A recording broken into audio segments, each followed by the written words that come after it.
This drama, The Vineyard of Justice, is based on the story of Naboth's vineyard found in the Old Testament book 1 Kings.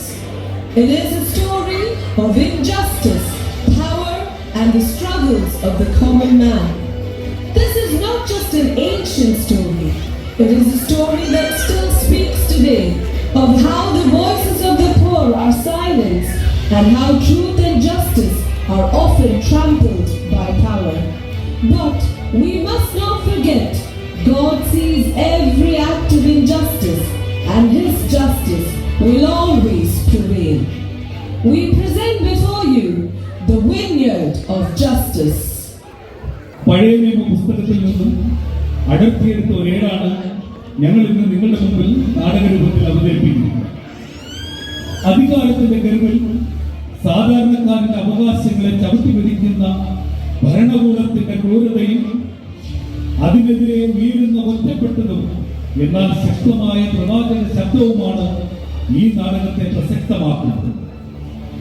ഒരു സാധാരണക്കാരന് അവന്റെ മണ്ണിനോടുള്ള ബന്ധം വെറും ഒരു അവകാശമല്ല, മറിച്ച് അവന്റെ വിയർപ്പിന്റെയും പൂർവികരുടെ ഓർമ്മകളുടെ അവസാനത്തെ അഭിനയവുമാണ്. അവന്റെ സ്വപ്നങ്ങളെ സ്വന്തം കാൽക്കീഴിൽ ചവിട്ടിമെതിക്കുന്ന അനീതിക്കെതിരെ ഏലിയ പ്രവാചകൻ നടത്തുന്ന ധീരമായ ഇടപെടലിലൂടെയാണ് നാടകം അതിന്റെ പാരമ്യത്തിലെത്തുന്നത്. അനീതിയുടെ കല്ലേറുകളിൽ ഒരു നിരപരാധി വീഴുമ്പോൾ ആ നിശബ്ദമാക്കപ്പെട്ട തേങ്ങൽ കാലങ്ങളെ ഭേദിച്ച് നമ്മുടെ എല്ലാം ഹൃദയങ്ങളിലും വന്നളിക്കുന്നു.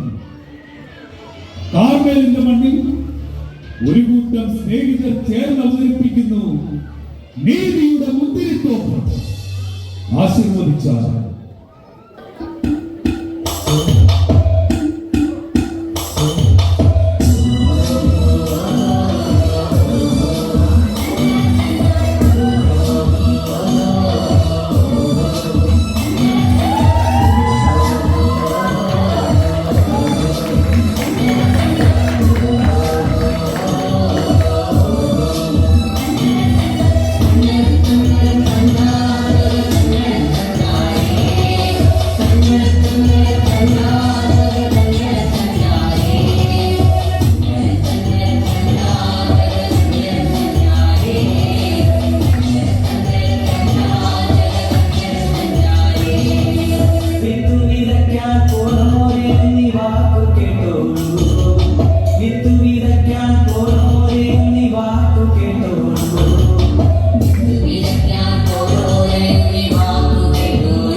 നാബോത്ത്, നീ എത്ര ഭാഗ്യവാൻ!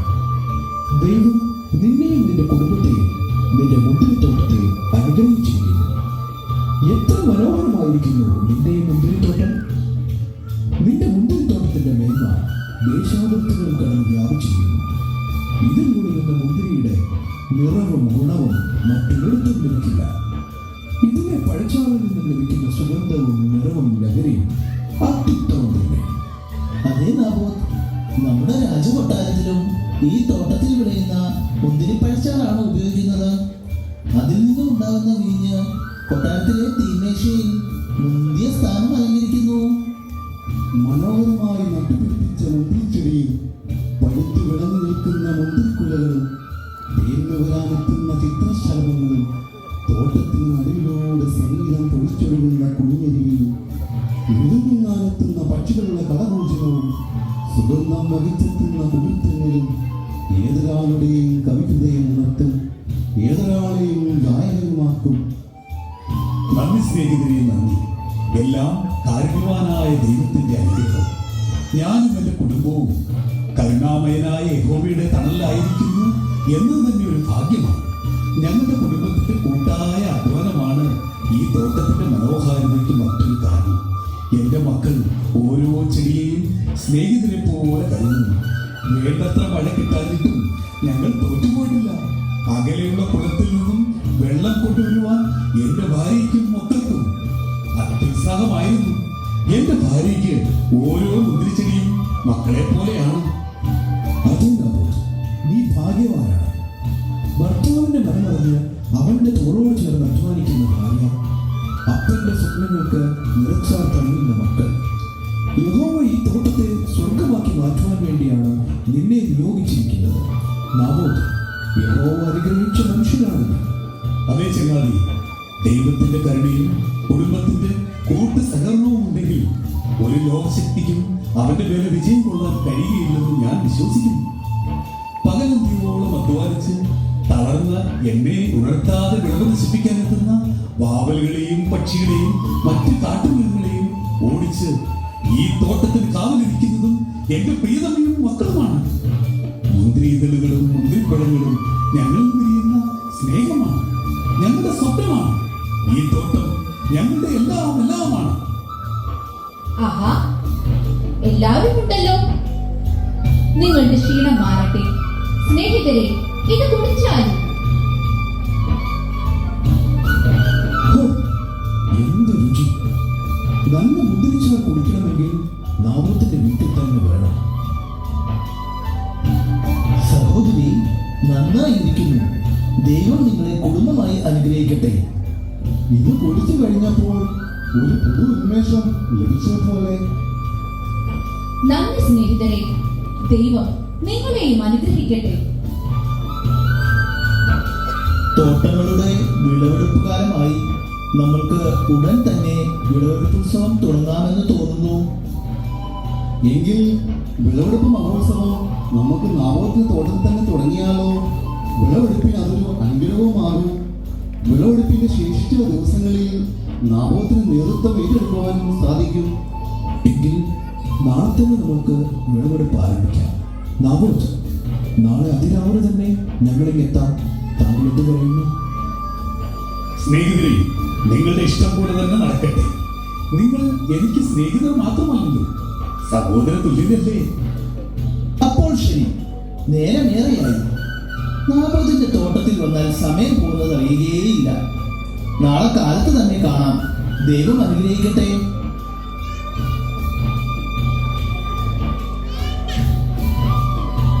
പ്രിയ, വന്നാലും മക്കൾ വിശന്നിരിക്കുകയാണ്. ദാ വരുന്നു പ്രിയേ, മക്കൾ വിശന്നിരിക്കുകയാണെന്ന് അറിയാം. എങ്കിലും പ്രാർത്ഥനയ്ക്ക് ശേഷമാകാം അത്താഴം. നമ്മുടെ എല്ലാ അനുഗ്രഹത്തിലും യഹോവയോട് നന്ദി പറയുക തന്നെ വേണം. അതാണല്ലോ അത്യുത്തമം. അതെ പ്രിയ, നമ്മുടെ എല്ലാ നന്മകൾക്ക് കാരണം സർവശക്തനായ ദൈവം തന്നെ. ആ ദൈവത്തെ നാം ഒരിക്കലും മറന്നുകൂടാ. ആ വിശ്വാസത്തിൽ വേണം നമ്മുടെ മക്കളെ വളർത്തുക. അപ്പാ, മക്കളെ, നമ്മുടെ എല്ലാ അനുഗ്രഹത്തിനും കാരണം യഹോവയാണ്. നമ്മുടെ വീട്ടിലെ സമൃദ്ധി, സ്നേഹം, പ്രകൃതിക്ക് നമ്മളോടുള്ള കരുതൽ എല്ലാം ദൈവത്തിന്റെ കരുണയാണ്. അതിന് നാം ദൈവത്തോട് നന്ദി പറയണം. വരൂ, നമുക്ക് പ്രാർത്ഥിക്കാം.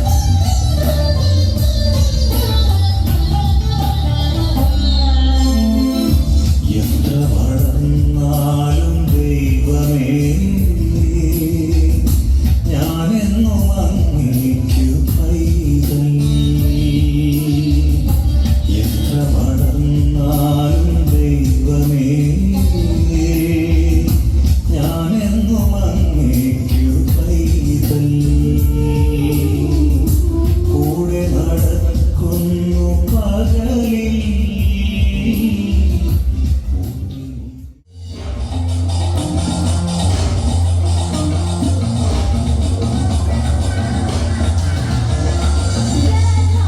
لحبيب علينا علاجنا قلبي اللي ما تنساه وزادها بكى علينا ما اقدرش انا نعيش معاه زادها لحبيب علينا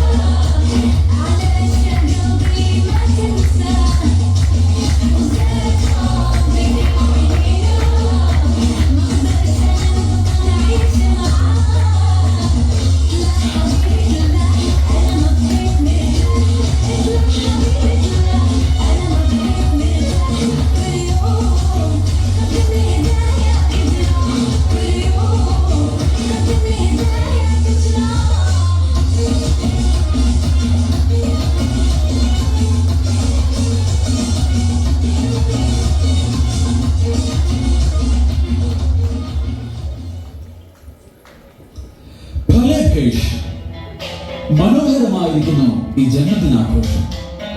പ്രിയതമേ, നീ നമ്മെ സന്തോഷ സാഗരത്തിൽ ആറാടിച്ചിരിക്കുന്നു.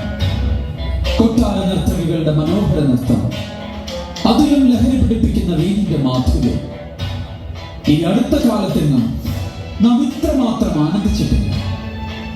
പ്രിയേ, നീ ഏതേതും രൂപത്തിലെ മുദ്രയിൽ നിന്നും പിഴിഞ്ഞെടുത്തതാണ് ഈ വീഞ്ഞ്? മഹാരാജൻ, ഈ വീഞ്ഞിലുള്ള മുന്തിരികൾ ഈ ദേശത്തെ തന്നെ ഏറ്റവും നല്ല തോട്ടത്തിൽ നിന്നും ശേഖരിച്ചതാണ്. അത്ഭുതമായിരിക്കുന്നു പ്രിയതമേ, നിന്നെ സമ്മതിച്ചിരിക്കുന്നു. എന്റെ സന്തോഷത്തിന് വേണ്ടി നീ കരുതുന്നത് കാണുമ്പോൾ നിന്നോട് എനിക്ക് കൂടുതൽ പ്രണയം തോന്നുന്നു. എങ്കിലും ഒന്നും പറയാതെ വയ്യ, ആ പ്രണയം ഈ വീഞ്ഞിലും ഒരു പിടി താഴെയാണ്. ഈ സന്തോഷത്തിന് എന്റെ വ്യസന അത് തന്നെയാണ് രാജൻ. അങ്ങ് പോലും എന്റെ സ്നേഹത്തിന് ഈ വീഞ്ഞിലും താഴെയാണ് വിലയിട്ടിരിക്കുന്നത്. നമ്മുടെ മട്ടുപ്പാവിന്റെ കിളിവാതിലുകൾ തുറക്കുമ്പോൾ കാണുന്ന ആ നശിച്ച മുന്തിരിത്തോട്ടമാണ് ഇതിനൊക്കെ കാരണം. എന്ത്? നമ്മുടെ മട്ടുപ്പാവിന്റെ കിളിവാതിലുകൾ തുറന്നാൽ കാണുന്ന നാബോത്തിന്റെ മനോഹരമായ മുന്തിരിത്തോട്ടത്തെ കുറിച്ചാണോ രാജ്ഞി പറഞ്ഞു വരുന്നത്? അതേ മഹാരാജൻ, പഴുത്ത നീർമാതളത്തിന്റെയും മുന്തിരിയുടെയും സുഗന്ധം വഹിച്ച് ഈ കൊട്ടാരത്തെ ചുറ്റുന്ന കാറ്റിനെ പോലും ഞാൻ ഇന്ന് വെറുക്കുന്നു. എന്റെ ഉറക്കം പോലും അതില്ലാതാക്കുന്നു. പ്രിയേ, നീ പറഞ്ഞു വരുന്നത്? മഹാരാജൻ, കൊട്ടാരത്തിൽ വിരുന്നെത്തുന്നവർക്ക് എന്റെ ഈ ആടയാഭരണങ്ങളിലല്ല ശ്രദ്ധ. അവർക്ക് നാബോത്തിന്റെ മുന്തിരിത്തോട്ടത്തിന്റെ സൗന്ദര്യമാണ് അതിനും പ്രിയം. ഞാൻ പൂശുന്ന ഏറ്റവും മേന്മയേറിയ സുഗന്ധദ്രവ്യങ്ങളിലും സുഗന്ധം നാബോത്തിന്റെ മുന്തിരിത്തോട്ടത്തിൽ നിന്ന് വരുന്ന കാറ്റിനുണ്ടെന്ന് പോലും ആ മുന്തിരിത്തോട്ടം എന്റെ ഉറക്കത്തെ പോലും നശിപ്പിക്കുന്നു. പ്രിയനെ, പറയൂ പ്രിയപ്പെട്ടവളെ, ഞാൻ നിനക്കായി എന്ത് ചെയ്തു തരണം? ഈ ഇസ്രായേലിൽ നീ ആഗ്രഹിക്കുന്നതെന്തും നിന്റെ മുമ്പിൽ ഞാൻ കാഴ്ചവെക്കും. മറ്റൊന്നും എനിക്ക് വേണ്ട. നാബോത്തിന്റെ മുന്തിരിത്തോട്ടമല്ലാതെ ഈ മനോഹര കൊട്ടാരത്തിലും മനോഹരമായതൊന്നും ഈ രാജ്യത്ത് വേണ്ട. ഈ രാജ്യം കാണേണ്ടത് ഈ ഇസബേലയുടെ സൗന്ദര്യം മാത്രം. അതെ റാണി, ഈ രാജ്യത്തിന്റെ സൗന്ദര്യമാണ് എന്റെ ജീവിതത്തെ ധന്യമാക്കുന്ന വെണ്ണക്കൽ ശില്പം. എനിക്ക് സന്തോഷമായി രാജൻ. അവിടെ ഇനി അങ്ങനെ ഒരു മുന്തിരിത്തോട്ടം വേണ്ട. അവിടെ സൗന്ദര്യവും സുഗന്ധവും ഒന്നുമില്ലാത്ത ഒരു ചീരത്തോട്ടം ഉണ്ടാക്കണം. അതാണ് എന്റെ ആഗ്രഹം. സമ്മതിച്ചു തന്നിരിക്കുന്നു പ്രിയേ. ഇനി ആ തോട്ടം ഇസ്രായേലിന്റെ റാണിയായ ഇസബെല്ലയ്ക്കുള്ളതാണ്. നല്ല കാര്യങ്ങൾ പിന്നത്തേക്ക് മാറ്റിവെച്ചുകൂടുന്നല്ലേ? നാം ഇപ്പോൾ തന്നെ യാത്രയാകുന്നു. എന്റെ പ്രിയതമയ്ക്ക് വേണ്ടി ഞാനിതാ പോകുന്നു.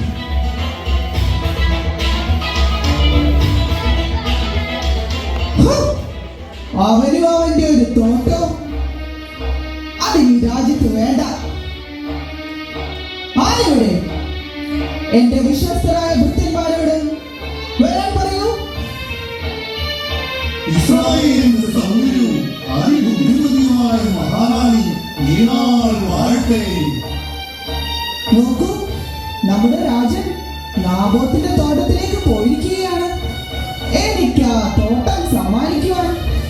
അതിനുശേഷം നിങ്ങൾ അവിടെ ഒരു ചീരത്തോട്ടം ഉണ്ടാക്കണം. അത് ഞങ്ങൾ ഏറ്റു മഹാറാണി. ഈ രാജ്യത്ത് റാണിക്ക് ഇഷ്ടമില്ലാത്ത ഒന്നും നിലനിന്നുകൂടാ. അത് ശരിയാണ്. എന്നാൽ ഒരു സന്ദേഹം. പറയൂ, എന്താണ് ആ സന്ദേഹം? ഒരു പക്ഷേ നാബോത്ത് തോട്ടം തന്നില്ലെങ്കിൽ, രാജകൽപ്പന അനുസരിച്ചില്ലെങ്കിൽ? അതിന് അവന് ധൈര്യമുണ്ടാകുമോ? മഹാറാണി, നാബോത്ത് ഈ നാട്ടുകാർക്ക് ഏറെ പ്രിയപ്പെട്ടവനും സമതനുമാണ്. സബോലി ഒരു ദൈവഭക്തനും. അതുമാത്രമല്ല, തലമുറ തലമുറയായി കൈമാറി വന്ന ആ തോട്ടം അവൻ ദിവ്യമായിട്ടാണ് പരിപാലിക്കുന്നത്. ഓഹോ, അങ്ങനെയാണോ കാര്യങ്ങൾ? വിവരങ്ങൾക്ക് നന്ദി. നാബോത്ത് തോട്ടം തന്നില്ലെങ്കിൽ നാം അതിന് മറ്റൊരു പോവഴി കാണുന്നുണ്ട്. അതെന്താണ് മഹാറാണി?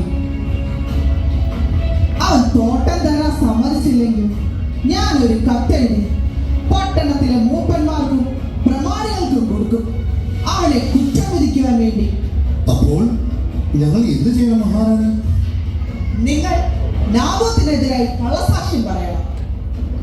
ദൈവത്തിനും രാജാവിനുമെതിരായി അവൻ പ്രവർത്തിച്ചുവെന്നും അവാസ്തവം പറഞ്ഞ് പ്രചരിപ്പിച്ചെന്നും നിങ്ങൾ പറയണം. മൂപ്പന്മാരും പ്രമാണിമാരും അവനെ കല്ലെറിഞ്ഞ് കൊല്ലുവാൻ വിധിക്കുന്നതിന് വേണ്ടി ഞാൻ അവരെ പ്രേരിപ്പിച്ചു കൊള്ളാം. ഓ, മഹാറാണിയുടെ ഒരു ബുദ്ധി! ഈ സൗന്ദര്യവും ബുദ്ധിയുമാണ് ആഹാബ് രാജാവിന്റെ ശക്തി. അതെ, ഈ ഇസ്രായേൽ മുഴുവൻ മനസ്സിലാക്കണം. എന്റെ നാമം, എന്റെ പ്രശസ്തി ഈ രാജ്യം കടന്ന് വ്യാപിക്കണം. നാബോത്ത് തോട്ടം തരാൻ സമ്മതിച്ചില്ലെങ്കിൽ നാം പറഞ്ഞ പോലെ നിങ്ങൾ ചെയ്യുക. നിങ്ങൾക്ക് പോകാം. മഹാറാണി നീളാൾ വാഴട്ടെ.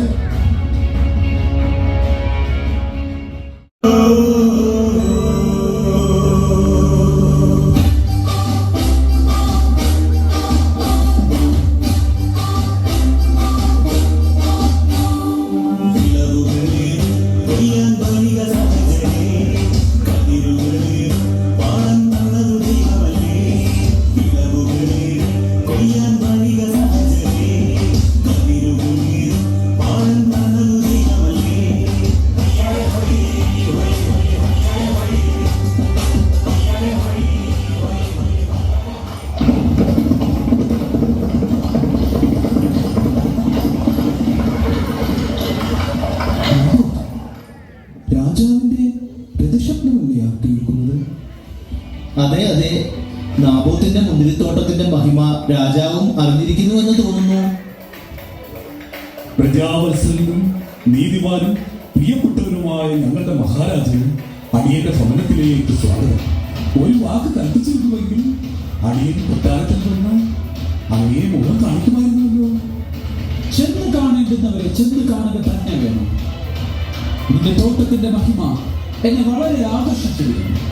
മഹാരാജൻ ഈ തോട്ടത്തിലെ ആദ്യ ഫലം മുന്തിയ ഇനം മുന്തിരിച്ചെടിയിൽ ഏറ്റവും ശ്രദ്ധയോടെ പരിപാലിച്ച ഫലമാണിത്. അങ്ങനെ രുചിച്ചാലും രുചിക്കാതെ സ്വാദറിയുന്ന നാബോത്ത് അലങ്കാരമായി പറയുകയല്ല, നീ കൃഷിയുടെ മർമ്മം അറിയുന്നവൻ തന്നെ. നമ്മുടെ രാജ്യത്തിന്റെ സമ്പത്ത് നിന്നെ പോലുള്ളവരുടെ കയ്യിലാണ്. നമുക്കതിൽ അഭിമാനമുണ്ട്. മഹാരാജൻ അങ്ങയുടെ നല്ല വാക്കുകൾക്ക് വളരെയധികം നന്ദി. വിയർപ്പൊഴുക്കിയാൽ പൊന്നു വിളയുന്നതാണ് നമ്മുടെ മണ്ണ്. കൃഷിക്കാരൻ തന്റെ ദൗത്യം കൃത്യമായി നിർവഹിച്ചാൽ മാത്രം മതി. അപ്പോൾ ഭൂമി നൂറുമേലും വിളവ് തരും. നാബോത്ത്, നിന്നെ പോലുള്ള ഒരു മികച്ച കൃഷിക്കാരന് ഇത്രയും കൃഷിയിടം തീരെ പോരാ. നമ്മുടെ സന്തോഷത്തിന് പാത്രമായിരിക്കുന്ന നിന്നെ കൂടുതൽ മാനിക്കേണ്ടതുണ്ട്. ആയതിനാൽ നിനക്ക് കൂടുതൽ കൃഷിയിടം സമ്മാനമായി നൽകുവാൻ നാം തീരുമാനിച്ചിരിക്കുന്നു. പ്രജാവത്സനായ മഹാരാജന്റെ മഹാമനസ്കതയ്ക്ക് നന്ദി. നാം അങ്ങനെ തീരുമാനിക്കുമ്പോൾ പകരം നീ എന്റെ ഈ ഒരു ചെറിയ ആഗ്രഹം സാധിച്ചു തരണം. കൽപ്പിച്ചാലും മഹാരാജൻ. കൊട്ടാരത്തിന്റെ സമീപമായ ഈ കൃഷിയിടം മഹാറാണിക്ക് നന്നെ ബോധിച്ചിരിക്കുന്നു.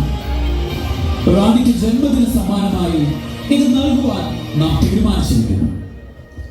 അതിന് പ്രതിഫലമായി പൊന്നോ മറ്റു കൃഷിയിടങ്ങളോ നിനക്ക് ചോദിക്കാം. അരുത് മഹാരാജൻ, അരുത്, ആഗ്രഹിക്കരുത്. അങ്ങയുടെ മോഹം ദയവായി തിരികെടുക്കണം. പകരം എന്റെ ജീവൻ വേണമെങ്കിലും അങ്ങയ്ക്കായി ഞാൻ സമർപ്പിക്കാം. എന്ത്? ഇത്ര ധിക്കാരമോ? രാജ്യവും രാജ്യത്തിലുള്ളതും രാജാവിന് അവകാശപ്പെട്ടതാണെന്ന് നിനക്ക് അറിവുള്ളതല്ലേ നാബോത്ത്? നമ്മുടെ അധികാരത്തിന് മുന്നിൽ കേവലം ഒരു കൃഷിക്കാരൻ വെറും തൃണമാണെന്ന് അറിഞ്ഞുകൂടെ നിനക്ക്?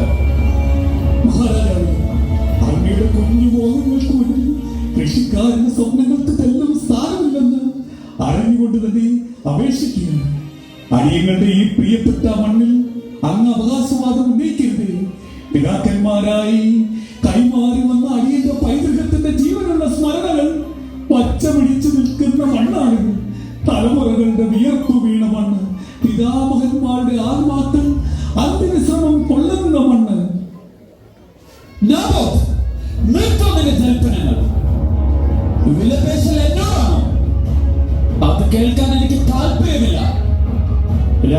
കോപത്തിന് സ്വയം വിധേയനാകുവാൻ നീ ശ്രമിക്കരുത് നാബോത്ത്. അരുതേ, യഹോവ താങ്കളെ രാജാവാക്കിയിരിക്കുന്നത് നീതിയോടെ യഹോവയുടെ ജനത്തെ സംരക്ഷിക്കുവാനാണ്. ഓരോ അധികാരിയും പ്രജകളുടെയും മണ്ണിന്റെയും കാവൽക്കാരായിരിക്കണം. അങ്ങ് ദൈവദോഷം പ്രവർത്തിക്കരുതേ. ധിക്കാരം, ധിക്കാരം. നിന്റെ ന്യായവാദങ്ങൾ പറയുവാൻ നാം ഒരു അവസരം ഒരുക്കുന്നുണ്ട്. അന്ന് നിനക്ക് ഇതിന്റെ പ്രതിഫലം തിരികെ തരിക തന്നെ ചെയ്യും. ഈ നാട് വാഴുന്ന ആഹാബ് രാജാവിന്റെ വാക്കുകളാണിത്. ഇല്ല, ഞാനിത് വിട്ടുകൊടുക്കില്ല. തലമുറ തലമുറയായി കൈമാറി വന്ന മണ്ണാണിത്. ഇതിന്റെ ആത്മാവിന്റെ ഭാഗമാണ്. സ്നേഹിതരെ, നിങ്ങൾ പറയൂ, ഞാൻ എന്ത് ചെയ്യണം? നമ്മളിതിൽ ഇടപെടണ്ട. മൗനമാണ് ഭൂഷണം. നമ്മൾ എന്തിന് രാജകോപത്തിന്റെ പാത്രമാകണം? രാജ്യവും രാജ്യസമ്പത്തും രാജാവിന് അവകാശപ്പെട്ടതാണ്. അതിന് വിധേയനാകുന്നതല്ലേ ബുദ്ധി. രാജ്യകൽപ്പനയെ ധിക്കരിച്ചാൽ ഉണ്ടാകുന്ന ഭവിഷ്യത്ത് നിനക്ക് ഊഹിക്കാമല്ലോ നാബോത്ത്. ഇല്ല, ഞാനിത് സമ്മതിക്കില്ല. എനിക്ക് അവകാശപ്പെട്ട എന്റെ മണ്ണാണിത്. എന്റെ ചോരയും നീരും വീണ് കുതിർന്ന മണ്ണ്. എന്റെ പാരമ്പര്യ അവകാശത്തെ ഞാൻ ആർക്കും വിട്ടുകൊടുക്കില്ല. ഈ തോട്ടത്തിന് പകരം കൂടുതൽ കൃഷിയിടം നേടി ബുദ്ധിപൂർവ്വം പ്രവർത്തിക്കുകയാണ് നിനക്കും കുടുംബത്തിനും നല്ലത്. ഇപ്പോൾ നിങ്ങളുടെ വാക്കുകൾ അധികാരികളുടെയും പ്രതാപികളുടെയും പിണിയാളുകളുടെയും ശബ്ദമാണ്. നിങ്ങൾ രാജപക്ഷവാദികളാണ്. അധർമ്മത്തിന് ചൂട്ടുകളിയിക്കുന്നവർ. സഹോദരന്റെ അവകാശത്തിനുമേൽ അതിക്രമിച്ച് കടക്കുന്നവന്റെ കിരാത ക്രൂരതയോട് പോരാടാൻ പ്രാപ്തിയില്ലെങ്കിൽ നിങ്ങൾക്ക് പോകാം. നാബോത്ത്, നിന്റെ വിധി ഓർത്ത് ഞങ്ങൾ ദുഃഖിക്കുന്നു. ദുർബലരായ മനുഷ്യർക്ക് സ്വന്തമായിട്ടുള്ള സംരക്ഷിക്കാൻ കഴിയാത്ത വൃത്തികെട്ട വ്യവസ്ഥയുടെ ചിലമ്പിച്ച സ്വരമല്ലേ നമ്മളുടേത്? ഇത് വിധിയാണ്. വിധി? എന്ത് വിധി? സ്വയം പറഞ്ഞാശ്വസിക്കാൻ ആരോ ഓതിയ നിരർത്ഥക മാത്രമാണ് വിധി. വിധി എന്ന് പറഞ്ഞ് സ്വയം ആശ്വസിച്ച് പിന്തിരിയുവാൻ മാത്രമൊരു തീരുമാനം. ഞാൻ എന്റെ കണ്ടനാളത്തിലെ അവസാന ശബ്ദം വരെ അധികാരത്തിന്റെ നിർലജ്ജമായ ഈ കാഴ്ചത്തിനെതിരെ മുഴങ്ങിക്കൊണ്ടിരിക്കും. ഇത് അനീതിയാണ്, അധർമ്മമാണ്, ചൂഷണമാണ്. വരൂ, നമുക്ക് പോകാം. മഹാരാജാവിന്റെ ഉടവാളിനെ മൂർത്തി രുചിക്കാൻ നമ്മൾ നമ്മളെ കഴുത്തു നീട്ടുന്ന മഴയത്തരമാണ്. നാബോത്ത്, ദൈവം നിന്നെ രക്ഷിക്കട്ടെ. പൊയ്ക്കൊള്ളൂ, എല്ലാവരും പൊയ്ക്കൊള്ളൂ. എനിക്കെല്ലാം നഷ്ടമായിക്കൊള്ളട്ടെ. ദുർബലന്റെ എതിർപ്പിൽ എന്ത് ശക്തി? അധികാരവർഗത്തിന്റെ കൈകളിലെ കളിപ്പാട്ടങ്ങളല്ലേ നമ്മൾ? അവന്റെ ചരടുവലികൾക്കനുസരിച്ച് ആടിക്കളിക്കുവാൻ വിധിക്കപ്പെട്ട പാവകൾ, വെറും പാവകൾ. സ്വന്തം അവകാശങ്ങൾ മറ്റൊരാൾ തട്ടിയെടുക്കുന്നത് നിശബ്ദതയോടെ നോക്കി വിലപിക്കുന്നതിലും നല്ലത് മരണമാണ്. ഞാൻ പോരാടും എന്റെ അവസാന ശ്വാസം വരെ. ഒരുപക്ഷെ ഞാൻ തോറ്റുപോയേക്കാം. എങ്കിലും സർവശക്തനായ യഹോവ എനിക്ക് പകരം യുദ്ധം ചെയ്യുക തന്നെ ചെയ്യും. ഭാര്യ ഇസബലിന്റെയും കുതന്ത്രങ്ങൾക്ക് മുൻപിൽ, മൂപ്പന്മാരുടെയും പ്രമാണികളുടെയും മുൻപിൽ കള്ളസാക്ഷ്യം പറയിപ്പിച്ചു ദൈവത്തിനെയും രാജാവിനെയും ദുഷിപ്പിച്ചു എന്ന കുറ്റം ആരോപിച്ച് കല്ലെറിഞ്ഞു കൊല്ലാൻ വിധിച്ചു.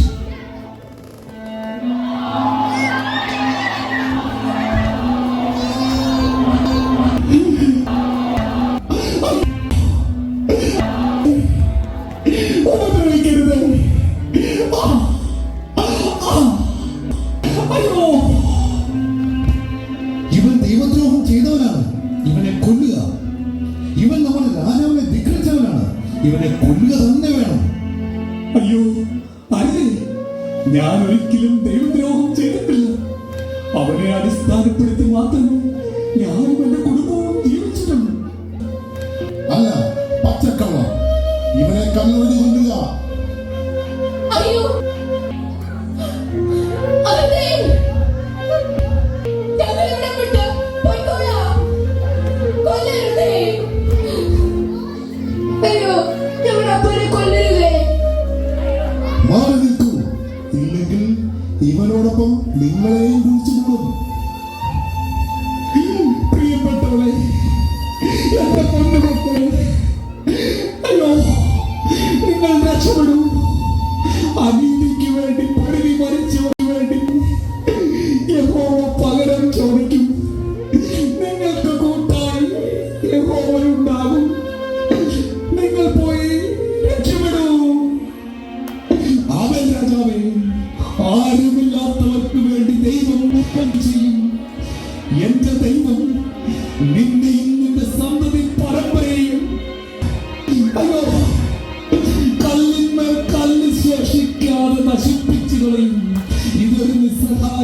ശാപമാണ്. ഇത് സത്യം, സത്യം, സത്യം. അയ്യോ യഹോവേ.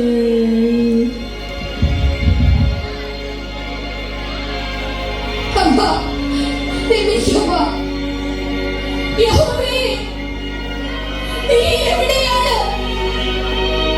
ഞങ്ങൾ ഇതെങ്ങനെ സഹിക്കും? നീ ഇതിന് പ്രതികാരം ചെയ്യണമേ. ഈ അനീതിക്ക് നേരെ നീ മുഖം തിരിക്കരുതേ.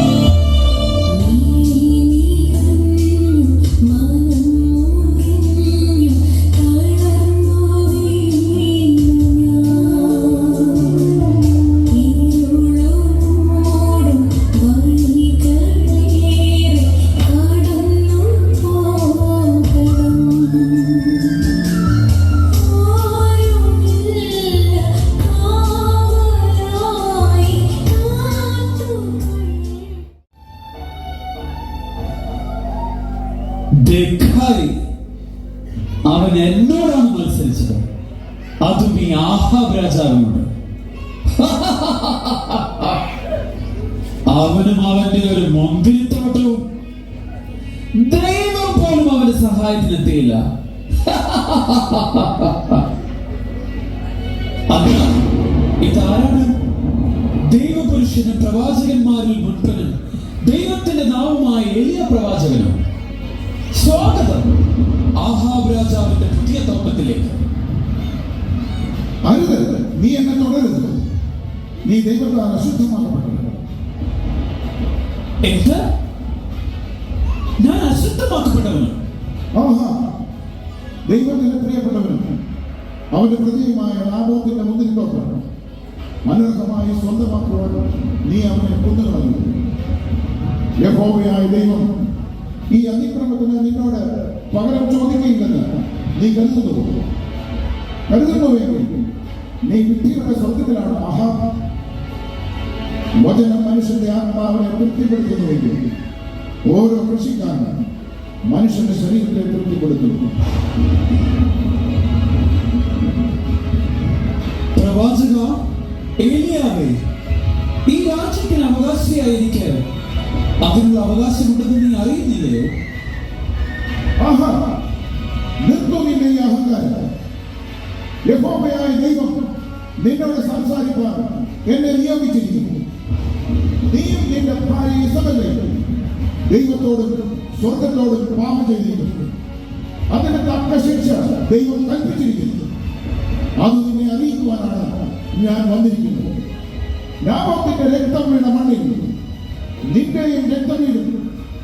ആ രക്തം തെരുവ് നായ്ക്കൾ നക്കിക്കളയും. അനിഷ്ടമായുള്ളത് ചെയ്യുവാൻ നീ നിന്നെ തന്നെ വിറ്റുകളഞ്ഞതുകൊണ്ട് യഹോവ നിന്നെ മാത്രമല്ല നിന്റെ സന്തതികളെയും നശിപ്പിച്ചു കളയും. നിന്നെ ഇങ്ങനെ പ്രേരിപ്പിച്ച നിന്റെ ഭാര്യ ഇസബെലിനെയും ഇസ്രായേലിന്റെ മതിലിനരികിൽ വെച്ച് നായ്ക്കൾ തിന്നുകളയും. ഇത് യഹോവയായ ദൈവത്തിന്റെ അരുളപ്പാട്. അയ്യോ ദൈവമേ, എന്നോട് പൊറുക്കണമേ. ഞാൻ നിന്നോടും സ്വർഗത്തോടും പാപം ചെയ്തിരിക്കുന്നു. സ്വാർത്ഥ ലാഭത്തിനു വേണ്ടി രാജ്യകാവൽക്കാരനായി ഞാൻ തെറ്റ് ചെയ്തിരിക്കുന്നു. വെയിലിനെ വിളവ് തിന്നും പോലെ പ്രവാചക, ദൈവപുരുഷ, എനിക്ക് വേണ്ടി എന്റെ യാതൊരു ദൈവത്തോട് പറയണമേ. ഇതാ ഞാൻ എന്നെ താഴ്ത്തി സമർപ്പിക്കുന്നു. നിന്റെ അനുതാപം എന്നോടല്ല, സർവശക്തനായ യഹോവയോടാണ് വേണ്ടത്. ഞാൻ യഹോവയുടെ ഒരു ദൂതനാണ്. ശേഷിച്ച ജീവിതം ഞാൻ എന്റെ കിടക്കയിൽ കണ്ണീരോട് ജീവിച്ചുകൊള്ളാം. എന്റെ അഹങ്കാരത്തിന്റെ കൊമ്പ് ഞാൻ ഒടിക്കും. നിന്റെ കോപത്തിൽ നിന്ന് എന്നെ ഒഴിവാക്കണമേ എന്റെ ദൈവമേ.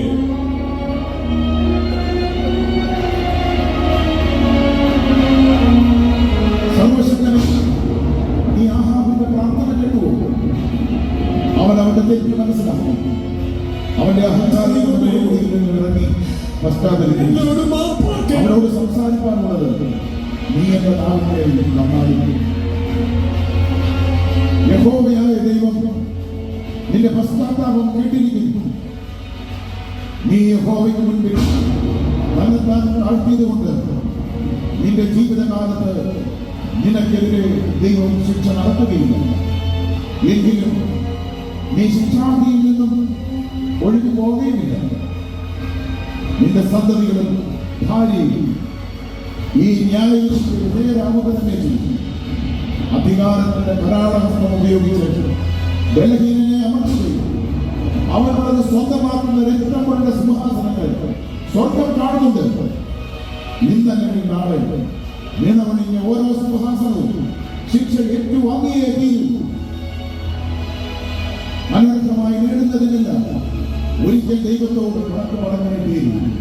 നിങ്ങൾ അല്ലെങ്കിൽ നിങ്ങളുടെ സന്തതി തന്നെ ബലഹീനർക്കും ആലംബഹീനർക്കും വേണ്ടി ദൈവം ന്യായം വിധിച്ച് ശിക്ഷ നൽകുക തന്നെ ചെയ്യും. ഇത് സർവ്വജനത്തോടുമുള്ള ദൈവത്തിന്റെ അർത്ഥമാണ്.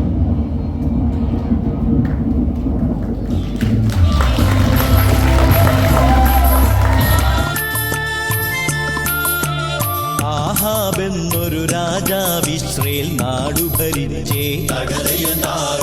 ആഹാ മോഹിനി ജസബേലവനുടെ പട്ടമഹിഷി. നാബോത്തെന്നൊരു പാവം പ്രജയെന്നവിടെ വസിച്ചേ. അവനുടെ മുന്തിരി വനികയിലടിമുടി പവിഴം പൂത്തേ.